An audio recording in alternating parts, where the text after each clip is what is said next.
Angela Yee. I'm here, and Jasmine Brand is here with me. And Samara Sin is here. What up? What up, what up? Hey. Representing a place I've never been to. Murfreesboro, is that how you say There you go, yeah. You even said it with a little bit of accent. Murfreesboro. Yeah, Murfreesboro. Tennessee. Yeah. Describe that place to us. Okay, Murfreesboro is Middle Tennessee. It's about 45 minutes south of Nashville. Okay. It's very green. It's very beautiful. Okay. It's still in the city. It's not like super country. It's still in the city, but everybody has a front yard and a backyard, and there's a lot of What's the population space. like? Let me look. It's not New York, let's say that, because you have a front yard and a backyard. Yeah. You know what's funny? When we travel places, we think anybody with a yard is like a nice neighborhood. When I go other places, I can't tell like what's a good neighborhood and what's a bad neighborhood. Yeah. If you have a front yard, I'm like, that's a good, nice house. Yeah. So they have about 170,000 people. Okay. So that's not bad. And to be clear too, I was born in Murfreesboro. My whole family is from Tennessee. My mom was born in Memphis, raised in Murfreesboro. My sister raised in Murfreesboro. My dad was born in Harriman, Tennessee. So my whole family's from Tennessee. But my dad joined the military when I was born. Mm-hmm. So I stayed in Murfreesboro for my childhood, and then some of my childhood, and then we were on the road. So we went to Georgia and Texas and Hawaii and Colorado, and by that time I was going to college. So I went. How was that making friends moving around that much? I was just thinking that. It was hard, but it was easy at the same time. It's not a good answer, but I think it gave me more pros than it gave me cons. Okay. I do see people now, and I'm like, dang, they have like childhood friends since they were little kids, or like a lot of people, especially like living in LA now and even being in New York, like a lot of people, their personality is deep rooted in their environment and where they're from. And I feel like I didn't get a lot of that. We had a Southern household for sure, but it's like my identity, I had to figure it out as I was going. It wasn't like I could be like, yeah, like I'm from New York and like this is my vibe, and you know what I'm saying? Like it was very I think that was the struggle of it all. But I know how to make friends. I know how to talk to all different types of people. I'm very open-minded to different cultures, and I got to see a lot of things that a lot of people don't get to see. I do take pride in the fact that I didn't have to live in one spot my whole life. Like I was able to venture out and just like see things and talk to new people. So I always regretted that I really lived in New York like forever, you know, because So I was funny. born here. I still live here. I moved to Jersey, which is right here, for a little while, and then came back to Brooklyn. Yeah. And I'm like, damn, I wish I would have lived more places, because I feel like it makes you more well-rounded. Like, yeah, but it's funny because you say that, and I've said before, like, I wish that I had, like, a place that I was like, and that was it. And that was,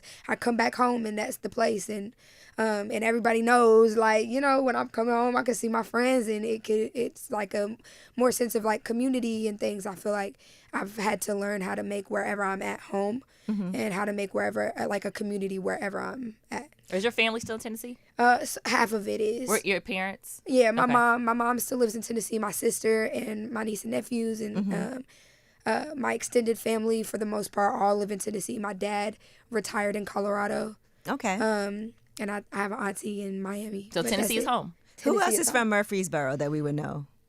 From Murfreesboro? Yeah. No one? I'm just Are you- wondering if there's anybody that you're like, when this person comes back home, we get... No, I Okay, don't you're know. kind of putting it on the map a little. Okay. Yeah. Well, period. Okay, Yeah. thanks. Yeah. I think That's what we gonna I do. like that, because now it brings attention, and that makes you like a hometown hero, too. Yeah, well, it's like most people that are coming out of Tennessee that are popping off right now are from Memphis. Yeah, there are. There's a lot, but not, you know, yeah. And even Chattanooga had like Isaiah Rashad. And that's your people. How long have y'all known each other? Isaiah Rashad. Yeah. We met each other a few times before we met each other, if that makes sense. And so it was really earlier this year. And when we went on tour, that's when it's like we actually had like conversations that were like solid conversations. How did y'all link up to go on tour together? It was actually through a booking agency.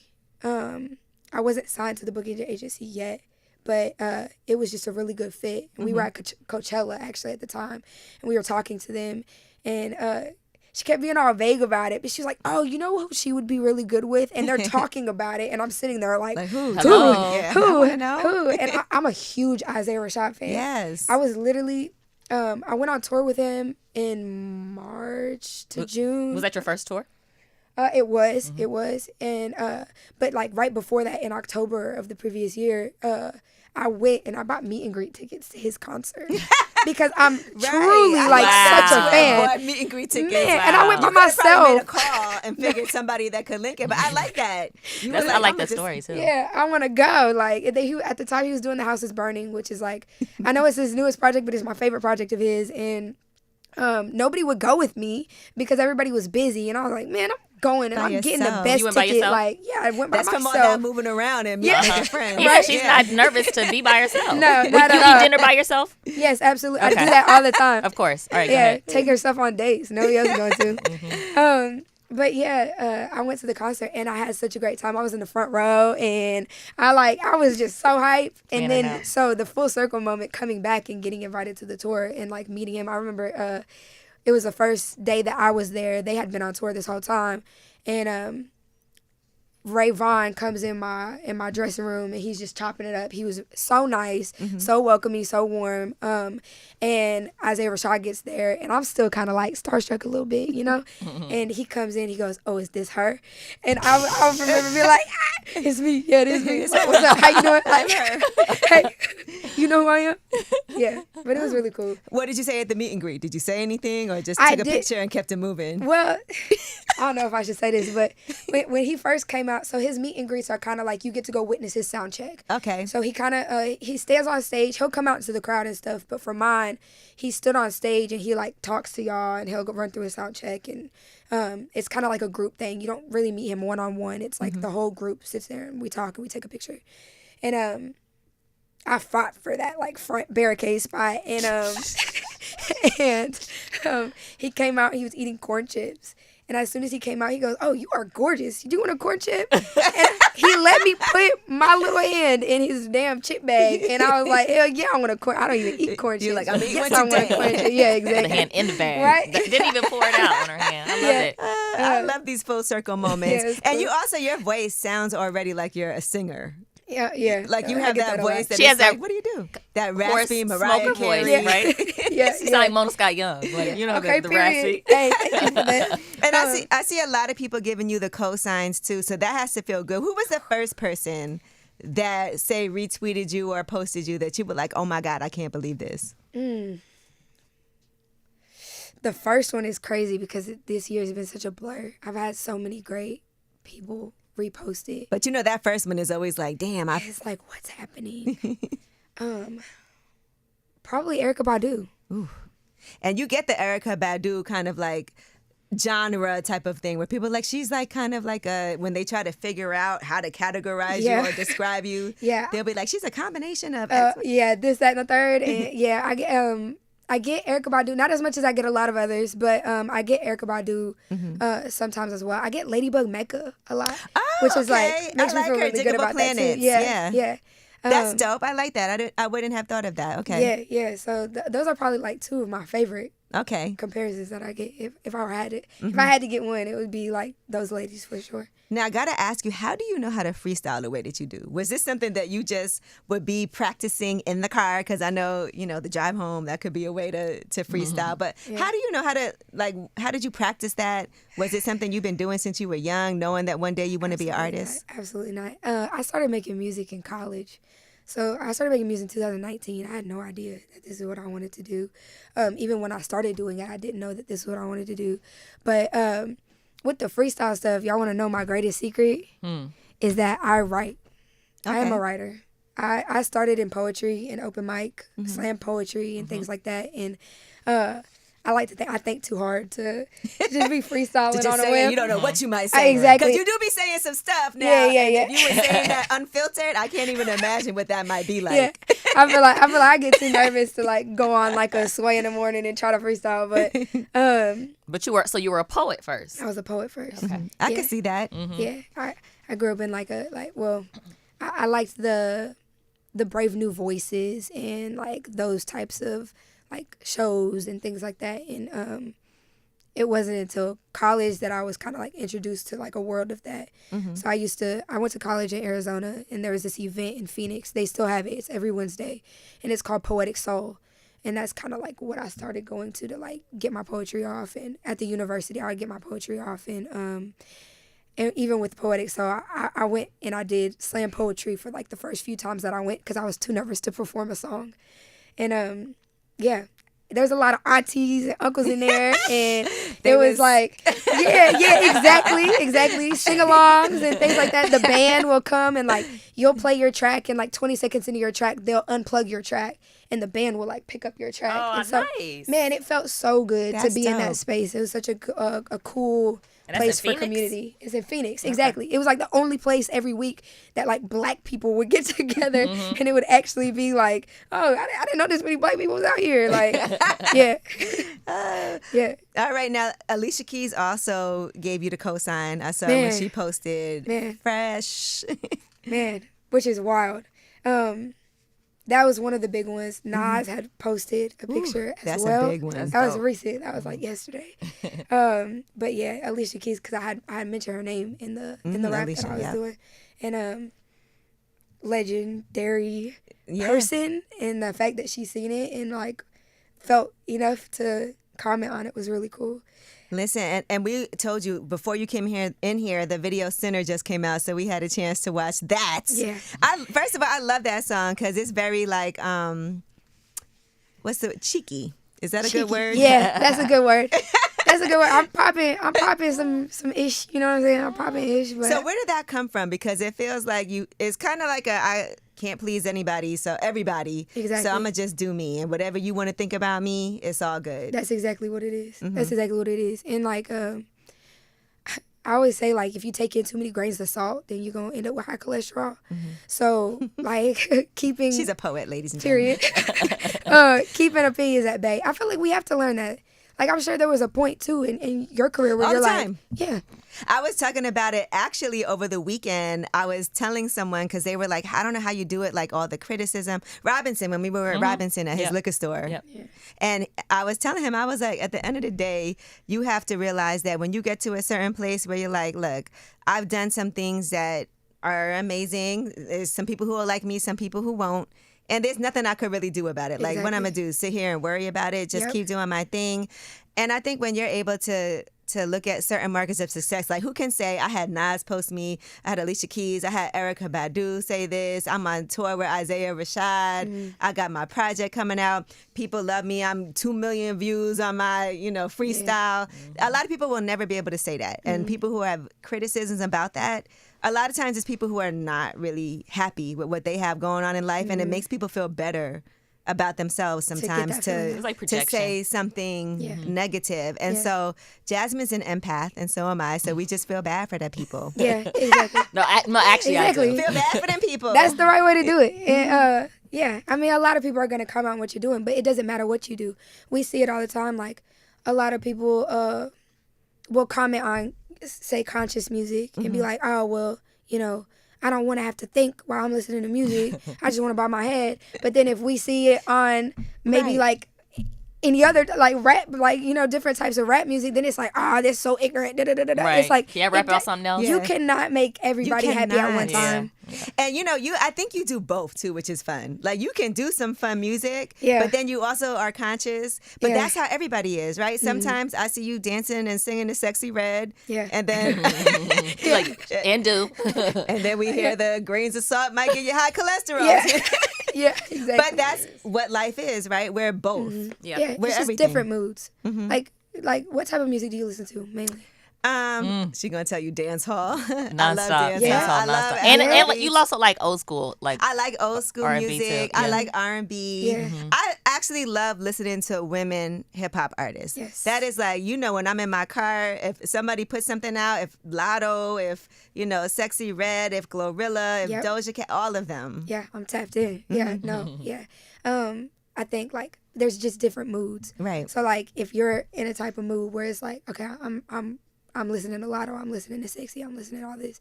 Like, I'm in a mood. That doesn't make it my entire personality. Yeah. It's just like my mood is that I'm in this type of vibe. I want to listen to this because music, whatever it is going to make you feel something. So, like, sometimes I'm in the mood where I want to listen to Big Steppers. Like, I'm not always in that mood, though. Sometimes I want to get busy. If we on the way to the club, I'm sorry, but I'm not playing you know, Erykah Badu. Right. I'm not playing it on the way to the club. I'm playing it on the way home from the club. When I drive to work to get myself in the mood, because traffic is so bad in New York, when I'm driving to work, I have to listen to mellow music. Yes. Because it calms me down, like, while I'm driving to work. Because I already know, let me get ready to sit in a car in traffic for an hour with stupid people driving around me and acting crazy. So I got to do that, because if not, I'm going to be on edge. Yeah. And so sometimes, like, music could really, like, calm me down while I'm in the car, like, vibing out to it. Yeah. So. And it could get you hyped, too. It can. Yeah, I'm on this new thing now where, like, I have my radio station in my car, like, defaulted to the classical station. Oh, okay. I don't want to hear words while I'm in here. I need to be in a meditative state if I'm in this car, like, LA traffic, Do you write at home or do you write better in the studio? It depends, low-key. I feel like my creative process is fluid. So I love cook-up sessions. Mm-hmm. So I do like sitting there, and as I'm with a producer that's making a beat, like, I can sit there and see, like, where it's going and find new, like, schemes as he's doing it or she is doing it. I can sit there and, like, cook up from scratch as well, like, not come in with any agenda. That's probably, like, the most freest way that things, like, come out. Right. But there's also times where I've sat down for 3-4 days and, like, really sat with something that I was writing, and it comes out really, really good, really good. I feel like more conceptual stuff, I have to sit with it. But when I'm just going in, I want to get a feeling out. Like, the most honest way that it comes out is if it's on the spot and in person and present. Yeah. What was happening in your life when you wrote Sinners? Oh, Sinner, I was at Disney World. I was at Disney World, and I had just, like, started forming, like, my team, and I felt very confident, and the freestyles were out, and I was getting a lot of comments on the freestyles, and we got in there, and we went through a beat pack that Power Trap had sent us, and that song came on, and it was so cinematic. And so I kept doing, like this voice that was just, like, cheeky, I guess. Like, I know, I didn't know. I was like, what word can I think of? Yeah, it was a cheeky voice. And yeah, you can kind of see, like, even from the freestyles, like, Green Eyes was very much so about, I don't really care what y'all are saying about me. Mm-hmm. And I don't know if I was saying that for them or for me. Right. But it was very much so that. And, like, this whole journey over this past year, it's like more people are seeing it. More people have something to say.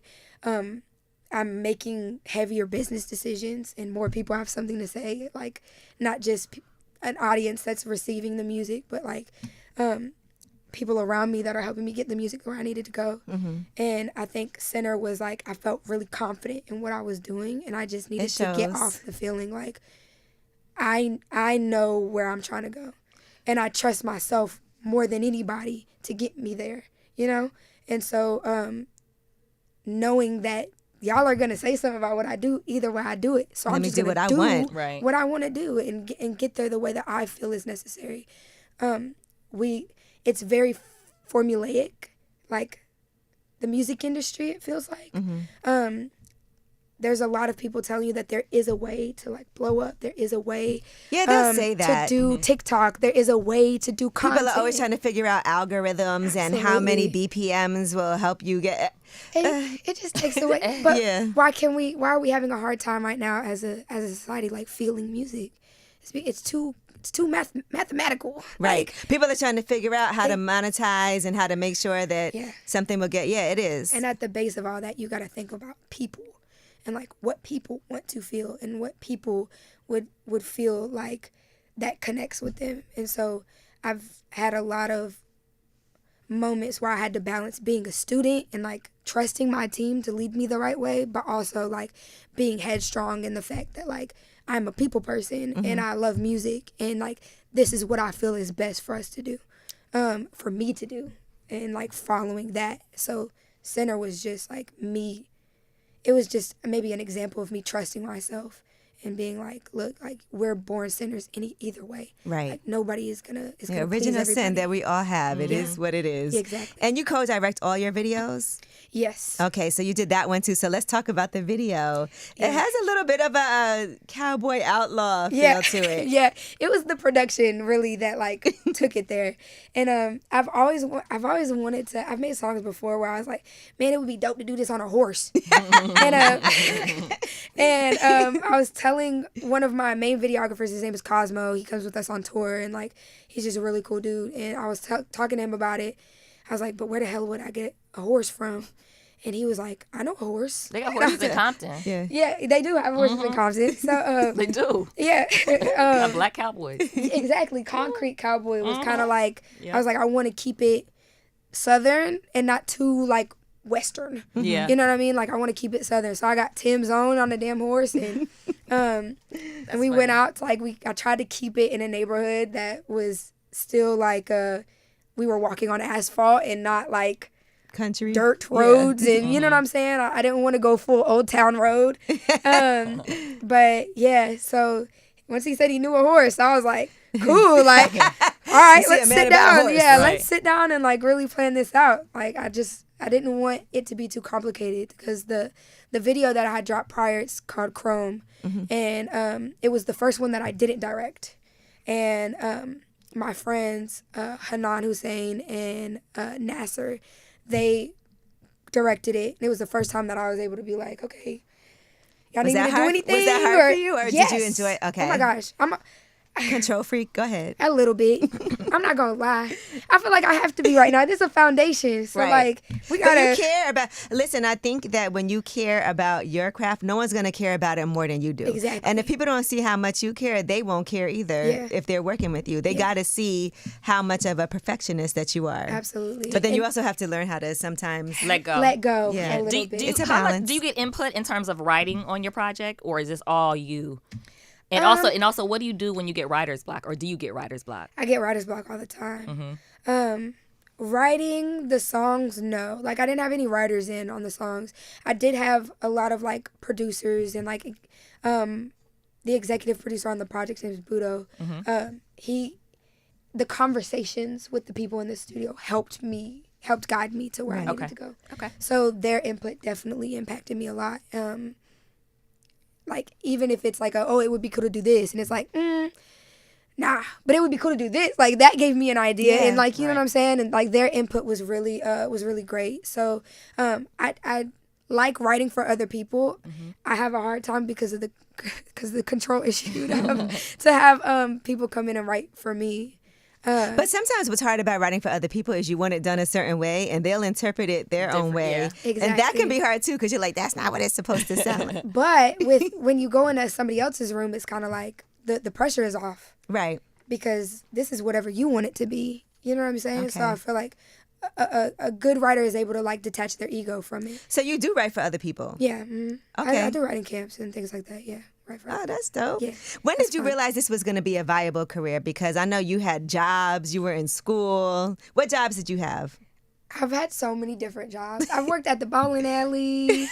What did you do at the bowling alley? You spray the shoes? No, I wish I was spraying shoes. I was a party planner, so I was babysitting people's damn kids. Okay. What? Yes.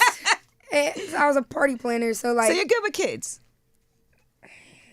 I don't know, cause she likes to control things. So I don't know how that went. I have a hard time with kids. Even my niece and nephew, I'm like, when my sister when she had her firstborn, and they would try to hand him to me, and I was like, I don't want to drop him. I don't want to break it. Yeah, like, yeah. No, it's too important, too fragile for me. But yeah, I like kids, but just like other people's kids, maybe. Right. Mm-hmm. All right. So bowling alley. Where else did you work? I worked at the VA center on campus when I was in school. I was a TA. You probably was a cool TA. Yeah, I felt like I was a cool TA. My mom is a teacher, so I had to I had to channel my inner Mama Henderson when I went to the classroom. Yeah, for sure.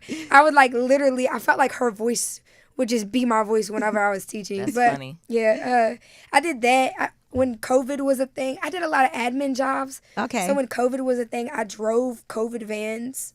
Oh my god. I don't know if y'all know what that is, but it's like when COVID was at the height, a lot of like displaced and homeless people didn't know what was going on. Mm-hmm. So in the homeless shelters, if somebody got COVID, like what do you suppose? You can't just kick them out. So I would transport people to like quarantine hotels, and they would have to quarantine there, which was a wild job. That's a scary job too, because you don't know if you're gonna get it too. Get it or yeah. Did you get COVID during that time? I did it. I've never had COVID. What? Oh, wow. Yeah. Well, don't worry, it's still going around. Don't worry, it's still going around. Don't you worry. Don't worry, you'll get it soon. Like, it's still out You here. might have had it and not known. Did because you some get people yes, I sure did. Yeah. Where was I? In Baltimore. I was in Baltimore. Oh, Remember that? Did it I hit came you? from Atlanta, and then I started feeling really sick. But it felt like a bad cold. It Yeah. wasn't awful for me. Yeah. It just had me like a couple of days down. Yeah. Some people it hits them like really hard. Yeah. It depends Like- on the person. Yeah. Did you lose taste or anything?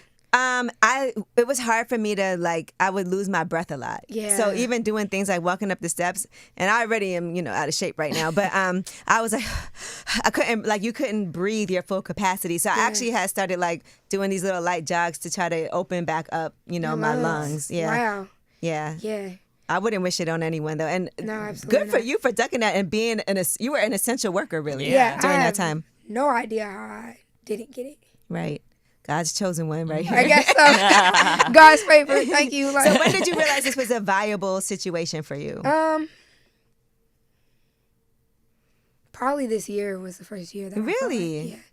Yeah. And I mean, even when I first started making music, I started making money off of shows kind of early for what I was doing. I was contracting with the universities and stuff, and it gave me a glimpse into maybe I could do this and be fulfilled in something that I'm doing for a living and not feel, Like it's a job. yeah, or I'm wasting time or something. So that was kind of when I thought maybe I could, but there was still a lot of doubt and is this really feasible? And honestly, I always say, I don't know if this is a good thing to say, but I always say I chose the worst career path in the history of career paths, because what type of weird stability is this? It's very risky. Yeah. And it doesn't last forever. And Well, I mean, for some it does. for some it Yes, does. yeah. You're right. For some Yeah. it does. But for most it doesn't. Yeah, it's just like being Well, an you know actor. I what, think though? it's hard. It's, Yes. it's tough. Yeah. In the a lot of creative rejection. fields, but I will say a couple of things here. Number one, I want to ask, because they've been doing write-ups on you for years now. Even before, like you said, this year was the first year you felt like it was viable. Yeah. But even back then, seeing they're talking about she's up next, she's the next thing, this is who you should be watching. So even then, you weren't too confident that this was going to happen. No. I think it was I was appreciative. I was appreciative, but I wasn't where I wanted to be, I guess. And sometimes that I feel blinds you from what's happening now. I felt like I was very aware of the fact that people say things all the time. And so as much as I was grateful for people recognizing me and seeing me, and I expressed that, I knew that people say things all the time. So until what felt viable to me more so was okay, I don't have to have a job anymore. Okay. Okay, I can, you know what I'm Well, saying? this you do, but this is your job now. Yeah, This is exactly. the job. Yeah. Yeah. But it doesn't feel like work. Right. You know what I'm Oh, saying? nice. Yeah. I hope that never goes away. But yeah, I think people commenting on it was oh, this is really dope. But people say things all the time. Right. You know what I mean? So I have to keep going until I can tangibly see that I can make a career out of this. And even when you start to make a career out of this, nothing is promised. So you have to just keep being present in what it is, because tomorrow I could say something or do something, or somebody could say something or do something, and it's done. So it's I don't think that that's true, because first of all, I can't see you saying or doing something and then it's done. don't see that for you. Yeah. Because you say funny things in your music all the time that I'm like, she's just talking crazy. Yeah. But it's art, you know, and there's always going to be people that'll be like, wait, why she call herself that? Or why would she say that? Or, you know, and it's kind of like, I'm going to just say this about myself since y'all saying whatever anyway. And, you know, we also cannot deny the fact you're a beautiful young woman. And some people will say that's a detriment when it comes to being in this business, because I've heard people say that. Yeah. We've had conversations about Earlier that. Today we did. What do you think about that? Because sometimes people approach you in a different way, or sometimes they'll doubt your talent because they'll be like, "Oh, it's just because she's cute." Yeah, I think that's like being a woman in general, and maybe in any industry, low key. Maybe not just like the music industry. But I think, like, there are people that are going to write you off immediately, and there are people that are not going to have your best interest at heart. There are people that are going to be against you and not for you, and I feel like as a person with situational awareness, like, you have to learn how to receive things and, like, when to like, know that this is not the place for you. And that also goes hand in hand, and like, people say things all the time, so like, you have to, I've definitely had some weird situations that I've had to weed through, but those situations had to happen for me to be in these like bigger rooms and be like, that was a red flag. Like, I know not to come in this space anymore, right? Or you know, this person actually seems very genuine, but let me vet first, you know what I'm saying? And I feel like as a person, you have to be aware of those things, because it doesn't matter, like, man, woman, pretty, unconventionally pretty, because whatever. But I think, like, those are things that you have to look out for just in general. So, yeah.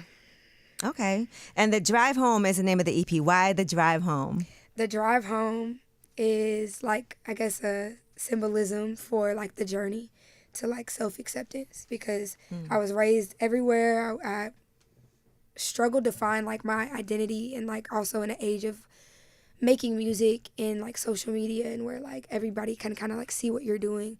There's a constant battle of, is this how you really feel? Like, are you being the most authentic version of you? Like, make it palatable. It's like, no, this has to come out authentic. This has to be, you know, like, this has to be truly what I feel and truly what's coming out of me. So The Drive Home is and has been my journey to, like, my truest self, my true authenticity, and, like, my home, which is that, and feeling free. So also, I make super chill music, so, like, you listen to it on the drive home, not on the drive there. So it's kind of like a double entendre, but yeah, it's just about self-acceptance. Yeah, and Katana, I love that song. That's a good on the drive home type of song. It's a little, a little bop for you, a little bounce to it. A little bop for you. Yeah, Katana was fun. So are you gonna so what's next for you? Because this project is out October 25th. So I have to assume that now you're very experienced with going on the road. You've learned a lot, right, from being on tour with Isaiah Rashad. Absolutely. So now what? So now we're going to tie the bow on this. We have some events coming up, like experiential events that are coming up to, like, release the project. And then we got some talks about tours coming up. I don't want to say anything yet, 'cause I don't know if I'm allowed to. But yeah, we have a tour coming up that I'm so incredibly stoked for. Okay. At the top of 2025. So you're going on tour with someone, or is it? I don't know. Your own, okay. I guess we'll just have to see. I'm gonna find out. No. Yeah. That's my job. We'll tell you after. We'll leak the news later. Yeah. So it's just shows, and then it's right back into new music. This is an EP. So it's 10 songs. It's only 20 minutes long. It's just like a foundation of what I can do. I feel like I've led with a lot of rap stuff.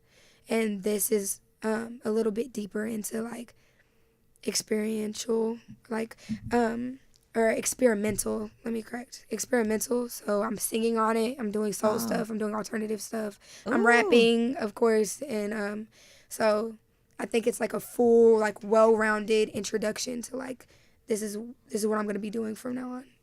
All right. Well, we're excited for it. I'm We excited. can't wait to hear it. October 25th. Yeah. The Drive Home, that EP is going to be out. I think, did y'all send it to us? Yeah. Okay, good. So I get to listen to it after. Yeah. So, all Listen right. to it on your way home. I am. Yeah. That's because I'm in traffic a lot. Yeah, period. Okay. 20 minutes, I can listen to it 3 times. Yeah, okay. Well, warm me On up. my way home. Yeah. Yeah. But we appreciate you so much. Honestly, this was a great, refreshing conversation. And I can't wait till you come back after you. this is out and after we learn the exciting news about the tour that's coming up. 2025. Yeah. If you weren't doing this, what do you think you would have been doing what you went to school for? I would have still been doing this. Maybe just not to this level. But I thought what I was going to do was like go into companies and look at like the way that they're making products and make it more sustainable. Okay. So I was going to be like an operations consultant. Now you do that for yourself. Yeah, exactly. Exactly. Yeah, no, exactly. Thank you so much for joining us. It really was a pleasure. I enjoyed our Thank you for conversation. having me. I love when you start to answer off with, I don't know if I should say this, but that's always the best. It is. We just get quiet. I appreciate you guys so much. Yeah, it's been like, when they told me about even like being able to come here, I was like, are you kidding me? Like, Angela Yee, like, what?